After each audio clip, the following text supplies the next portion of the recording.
भाषणं केलेली होती त्याच्या संदर्भात लोकांनी विश्वास ठेवून हे मतदान केलेलं आहे. त्यामध्ये राष्ट्रवादी काँग्रेस पक्षाला पण चांगल्या जागा मिळाल्या, चांगले नगराध्यक्ष निवडून आले.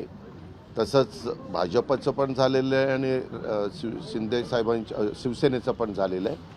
अशा पद्धतीचा हा निकाल मिळालेला आहे. पुणे जिल्ह्यामध्ये देखील चांगला निकाल लागलेला आहे आणि जिल्ह्याचे मी सगळ्या माझ्या मतदारांचे देखील आभार मानतो. जे नगराध्यक्ष 288 नगरपालिका, नगरपंचायत, नगरपरिषदामध्ये निवडून आलेले आहेत, भले ते कोणत्याही पक्षाचे असोत, त्यांचंही मी सर्व अध्यक्षांचं, कारण डायरेक्ट अध्यक्षाची निवडणूक होती, त्यांचंही मी मनापासून अभिनंदन करतो, त्यांनाही धन्यवाद देतो. आता जबाबदारी त्यांची पण वाढलेली आहे.